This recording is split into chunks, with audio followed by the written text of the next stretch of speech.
Et bonjour à tous et bienvenue pour la présentation page à page de ce format intégral. Nous allons parler de Wolverine 1988-1993 pour ce format spoil intégral. C'est un album qui était très attendu parce que la série avait été arrêtée pendant longtemps par faute de Panini n'avait pas les pages originelles en format numérique. Ils attendaient que les Américains le fassent. Donc cet album, on va découvrir la série Havok et Wolverine Fusion de 1988 sur 4 épisodes, une série que vous allez voir est un peu style peint. Ensuite, nous allons découvrir la série Scorpion Connection, une série avec Wolverine et Nick Fury. Et ensuite, nous reprenons la publication des épisodes normaux qui sont des épisodes bouche-trou que Panini n'a pas intégré dans les intégrales précédentes. Donc comme toujours, une petite préface présenté par Christian Grace. Et on démarre ce premier épisode. Alors vous allez voir, c'est vraiment un style assez particulier. Je dois dire que je ne suis pas spécialement fan de ce style graphique, mais bon, l'histoire en elle-même est pas mal, je dois dire. Donc là, ça se passe à Tchernobyl, avant qu'il y ait les événements qui ont conduit au fait que la ville soit aujourd'hui interdite et radioactive. Bien sûr, là, c'est de la fiction, c'est repris l'événement réel mais en style fiction avec des personnages bien sûr qui vont réutiliser exprès pour cette histoire. Alors après, suivant les pages, c'est vrai que on peut dire qu'elles sont bien faites, mais là si on regarde par exemple le personnage ici ou même ici, je sais pas si c'est Wolverine, mais en tout cas je suis pas spécialement fan. Donc là ça commence dans un bar au Mexique où Wolverine décide de faire une petite baston, pendant que Alex, le frère de Scott Summers, alias Havok, le regarde faire, accoudé au bar. Et en fait, on découvre après au fur et à mesure que la bagarre a commencé parce que Wolverine parle pas très bien espagnol et a dit des choses qu'il fallait pas à ces types-là. Ensuite, forcément, les types veulent se venger. Alors Alex et Logan sont obligés de fuir en piquant la voiture d'une nana. Ils décident finalement de revenir chercher la nana et de la prendre avec elle pour fuir pendant que les Mexicains essayent de les flinguer. Donc il y a une course-poursuite. D'ailleurs, ça me fait penser à la voiture dans Thelma et Louise. Donc du coup, ils se font poursuivre par ces Mexicains. Et puis la femme leur demande qui c'est ces deux gars. D'ailleurs, on va le voir plus près après, mais Logan et puis Alex auraient dû deviner que cette nana, en fait, c'est quand même assez louche qu'une femme soit aussi calme, étant donné la situation. Et ça, en fait, cette histoire de bagarre, ça avait dans le but de confirmer l'identité d'Alex, c'est-à-dire Havok, le mutant qui a des pouvoirs, donc. Et c'est pourquoi ils obligent Alex à servir de ses pouvoirs. Et ensuite, ils tirent sur Logan et Alex avec des balles qui sont empoisonnées à la peste bubonique, donc la peste noire. Bien sûr, Logan y résiste. On lui fait croire qu'Alex est mort, ce qui n'est pas vrai. Alors Logan maintenant va se mettre en quête de retrouver Alex, car forcément il est assez solidaire avec ses potes. Il n'a pas trop envie d'annoncer aux X-Men qu'Alex est mort non plus, alors il va tout faire pour le récupérer. Et il va commencer là où tout a commencé, dans le bar. Du coup, après, comme on lui a dit qu'il était mort, il va dans le cimetière où on s'est présumé de sa tombe. Et forcément, il y a un mannequin, il n'y a pas le vrai Alex, ce qui est normal, hein, on ne va pas tuer un personnage aussi important qu'Alex. Donc Logan cherche en interrogeant les Mexicains avec qui il s'est battu précédemment à obtenir des informations pour retrouver Alex. Et de son côté, Alex, lui, forcément il n'est pas mort. Et du coup, on lui fait croire que Logan est mort. Chose que Alex forcément ne croit pas, étant donné que Logan a un facteur autoguérisseur qui l'empêche de mourir et le rend quasiment immortel. Même s'il y a des moyens de tuer Wolverine, eux en tout cas ils ne le connaissent pas. Donc ensuite on retrouve ce personnage qui était en début d'album, qui était justement à Tchernobyl. Et du coup l'intrigue va tourner à peu près autour de ça. Eux, ce qu'ils veulent, c'est manipuler Alex pour que Alex devienne de leur côté et avoir un mutant avec les pouvoirs qu'il a dans leur camp. De son côté, Logan il continue ses recherches pour retrouver Alex. Pendant ce temps, Alex continue de se faire mener en bateau par la soi-disant infirmière qui prétend de son côté alors que c'est la femme qui lui a tiré dessus quelques pages plus tôt. Logan faisant croire qu'il était endormi pour attirer les personnes qu'il recherche dans un piège. Et les personnes d'ailleurs vont utiliser un moyen plutôt commode pour essayer de se débarrasser de Logan. Ils vont essayer de faire sauter l'immeuble. Chose qui ne marchera pas car Logan sera en mesure de contrer ses adversaires. Ensuite, nous voyons le docteur Neutron, donc ça c'est un des scientifiques qu'on a vu au début d'épisode, qui rencontre enfin Alex. Et forcément Alex a un peu de répondant envers cet homme. Du coup, la femme continue à prétendre qu'elle est de son côté. Elle lui fait croire qu'elle a une idée pour pouvoir l'aider à retrouver Logan. Du coup, en fait, à ce moment-là dans l'histoire, Logan recherche Alex et Alex recherche Logan. Mais elle sait que Logan le suit, alors il fait tout pour l'éloigner le plus possible de Wolverine qui sont en train de les rechercher. Du coup, elle lui a dit qu'elle a trouvé un moyen pour qu'il puisse s'enfuir. Donc elle va l'emmener à un aéroport pendant que Logan échappe de peu à l'explosion de l'hôtel où il était. Et du coup, dans l'explosion, il perd ses vêtements en même temps, car Wolverine a son facteur auto-guérisseur, mais ça ne marche pas sur ses vêtements. Et pendant ce temps, Alex a eu le temps de partir avec la femme. Et Wolverine les a ratés de peu, malheureusement.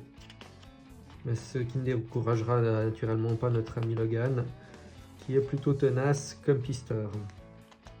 Pendant ce temps, Alex et la rouquine vont atterrir près de la Pologne, où l'agent qu'on avait avant, le Dr Neutron, a prétendu que Logan avait été emmené. Du coup, Logan se met aussi sur cette piste-là pour les suivre.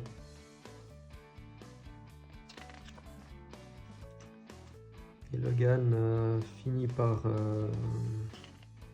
remettre son costume comme vous l'avez vu. Après, je dois dire que on finit quand même par s'y faire avec ce style graphique, car l'histoire est pas trop mal comme je l'ai dit, elle est plutôt bien même. Mais suivant les pages, ça fait un peu bizarre comme sont dessinés les personnages, ou même Wolverine avec les cornes qu'ils lui ont fait. Enfin, c'est ses cheveux, mais on dirait vraiment que c'est des cornes. Donc là, Alex arrive finalement en Pologne avec la brune qui lui dit qu'elle a un ami qui peut les aider contre de l'argent. Et là, Alex commence à se dire que tout est un peu trop facile avec cette femme. Elle a des amis un peu partout. Donc il commence à la croire qu'à moitié. Ce qui est plutôt naturel, étant donné les circonstances. Mais finalement, il continue quand même de faire sa route avec elle, car son but à lui, c'est de retrouver Logan, et il croit fermement que Logan a bien été emmené en Pologne. Logan, lui, comme tout au long de l'épisode, jusque-là, il va continuer à être derrière Alex en le poursuivant. Après, les Russes, de leur côté, vont tout faire pour essayer de se débarrasser de Logan, mais ils vont vite comprendre que c'est plus difficile qu'il n'est paraît. D'ailleurs, ils vont même essayer, étant donné qu'il a un facteur guérisseur, de le manipuler cérébralement avec ce casque, chose qui ne va pas fonctionner. Ignorant tout de ce qui est en train d'arriver à Logan, Alex et puis la fille qui s'appelle en fait Scarlett arrivent à un château en Pologne où ils sont présumés trouver quelque chose, les traces de Logan. Et du coup, Alex décide de rentrer seul et justement vont tomber sur un Logan qui s'est fait laver le cerveau par le casque qu'on a vu un peu plus tôt et qui est fou de rage et bien décidé à tuer Alex.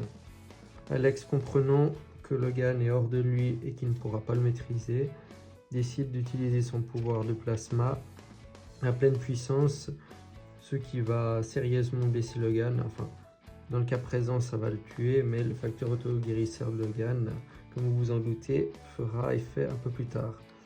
Mais néanmoins, ça a bien mis Logan dans un état cliniquement mort pendant un bon moment. Donc pour poursuivre leurs aventures, ils décident quand même d'enterrer Logan avant, pas trop profond non plus, pour que Logan puisse sortir, car ils se doutent que Logan va s'en remettre. C'est juste qu'il ne sait pas en combien de temps ça va mettre. Comme par hasard, la fille qui travaille pour les Russes, Scarlett, tombe sur un plan d'une centrale en Inde, où il présume que c'est la prochaine attaque de cette organisation russe. Ils décident donc de partir en Inde, où ils vont poursuivre leurs recherches. De leur côté, là, le docteur Neutron continue, qui est enfermé en fait dans un asile, continue de planifier avec un autre personnage qui s'appelle Fusion leur plan, car en fait ils veulent se servir d'Alex pour que Alex absorbe les radiations de la centrale en Inde pour pouvoir la transférer à Fusion. De son côté, Wolverine revient à la vie, forcément. Ensuite, quand ils arrivent à la centrale, ils constatent que celle-ci est en feu. Naturellement, ça a été mis en scène par le personnage avec la grosse tête qui s'appelle Fusion. Et du coup, ils décident quand même d'intervenir à l'intérieur, car Alex a un pouvoir qui permet d'absorber les radiations et l'énergie, toutefois en quantité quand même limitée. Donc Alex décide d'absorber les radiations afin d'éviter la fusion du cœur nucléaire, et il se rend compte que c'est un peu trop facile. C'est là qu'il comprend que c'est une mise en scène, et du coup il va se retrouver face à l'un des personnages qui organise ça, soit Fusion, qui espère en fait que Alex le tuera en lui envoyant la pleine puissance d'énergie afin que lui devienne un réacteur nucléaire vivant, ce qui est en train d'arriver durant cette confrontation. Simplement, ils avaient omis de mettre un certain détail, car oui, Alex a présumément tué Wolverine un peu plus tôt, et c'est Wolverine qui viendra donner le change en faisant diversion. Et du coup, ils s'affronteront tous les deux. Il faut dire que Wolverine va pas il va y laisser quelques plumes, comme on voit dans ce dessin qui est quand même assez violent, pas pour moi mais pour ceux qui sait qu'il lit le comics. Du coup, l'affrontement se poursuit, laissant à Alex le temps de se remettre un peu de sa confrontation avec Fusion. Et Wolverine décide de lui envoyer des barres d'énergie qui servent à stabiliser les réacteurs nucléaires. Ce que Fusion ne comprend pas assez vite, c'est que ces barres lui absorbent son énergie, du coup il se retrouve démuni, ce qui permet à Wolverine d'en finir avec son adversaire. De son côté, maintenant le réacteur nucléaire va rentrer en fusion, et c'est donc Alex qui décide d'absorber toute l'énergie afin d'éviter une réaction en chaîne. Mais à cause du surplus d'énergie, il doit bien évacuer tout ça, alors il décide d'envoyer vers le ciel, ce qui crée une décharge d'énergie suffisamment grande pour être vue depuis l'espace. Je ne me suis pas arrêté sur la page, mais Scarlett s'est fait vaporiser par fusion afin de mettre foudrage à Alex quelques pages plus tôt, ce qui fait que la rouquine n'est plus là. Et Alex a vraiment cru que cette fille était gentille, et Wolverine, lui qui connaissait la vérité, se dit que vaut mieux pas qu'Alex la connaisse, car peut-être qu'en fin de compte la fille avait bien changé de camp à la fin. Du coup, on fait un épilogue sur le docteur Neutron qui est toujours dans son asile, qui laisse présager, avec les jeux d'échecs de personnages assez connus de l'univers Marvel, qu'on le reverra plus tard dans d'autres séries. Et maintenant on passe direct au Wolverine et Nick Fury Scorpion Connection, où on débute l'histoire au Machu Picchu, où un agent d'espionnage va regarder des agents du SHIELD qui sont sur site pour une mission. Il est là pour espionnage, puis tout d'un coup les agents du SHIELD vont se faire tuer, et lui également, par Scorpion justement. Et pour ceux qui l'ignorent, mais on va le découvrir dans l'histoire, Scorpion c'est le frère de Nick Fury. Donc Nick Fury c'est le directeur du SHIELD. Après il y a toute une histoire avec Nick Fury dans la série Nick Fury agent du SHIELD, mais maintenant à cette époque-là, Nick Fury est le directeur du SHIELD. Et ensuite on retrouve Arcade, un épisode qui est lié aux événements qui se passent dans la série Uncanny X-Men. Du coup, les X-Men arrivent à arrêter Arcade, et Arcade en profite pour transmettre un message à Wolverine lui disant que son pote Nanjirawa, qui est un aborigène, a été tué. Et naturellement, c'est pas le vrai Arcade, c'est un LMD. Un LMD, si jamais, c'est un androïde dans l'univers Marvel. Ensuite, on revient au SHIELD où Nick Fury est en train de faire un briefing sur le fait que leurs agents sont tous morts, avec le pote à Wolverine ici. Ensuite, Nick Fury décide d'aller boire un verre où justement il va croiser Wolverine qui est sur la piste justement du tueur qui a tué son pote Narijawa. Ensuite, nous retrouvons un garçon qui est séduit par des jeunes filles, et ensuite il va aller sur le yacht avec une femme qui est sa mère. Et on découvre que ce garçon n'est autre que Scorpion, le fils du Scorpion originel, Jake Fury, le frère de Nicolas Fury. Donc en fait leur but c'est de faire souffrir Nick Fury et de le tuer en abattant des agents du SHIELD. De son côté, Logan va aller au Pérou enquêter sur la mort Enfin, là il va pas enquêter, là il se remémore comment il a connu Narijawa, son pote aborigène, suite à une mission qu'il avait fait mener en Australie. Donc Wolverine après est au Pérou justement pour enquêter et retrouver la trace du tueur de son pote. De son côté, Nick Fury à Venise est en train de mener une mission sous couverture où justement le fils de son frère, sous les traits de Scorpion, va attaquer. Et c'est à ce moment-là que il va lui révéler qu'il est le fils de son frère et qu'il n'a qu'une seule envie, c'est de le tuer parce que son frère est mort. De son côté, Wolverine, son enquête l'a mené jusqu'à Istanbul, sur les traces par la mafia péruvienne, où justement il va croiser la mère du fils du coup. Ensuite Wolverine va devoir affronter Scorpion.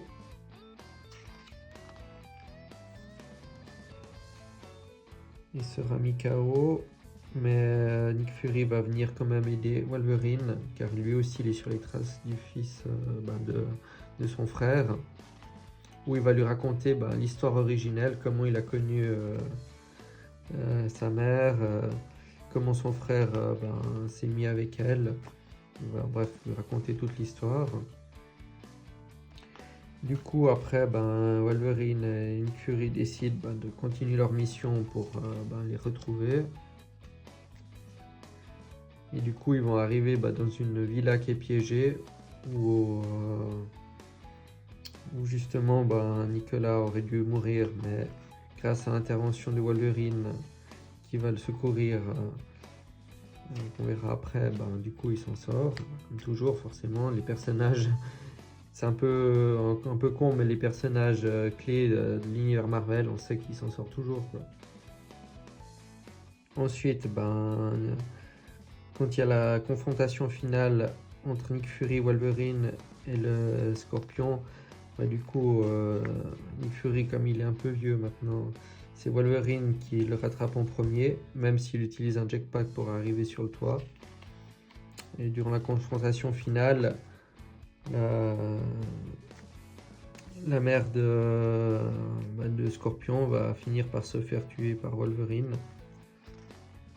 comme on le verra dans les pages précédentes, suivantes.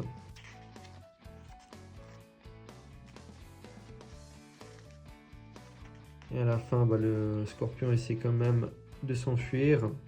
Alors Nick Fury et Wolverine se raccrochent à l'aéronef qui va finir par s'écraser.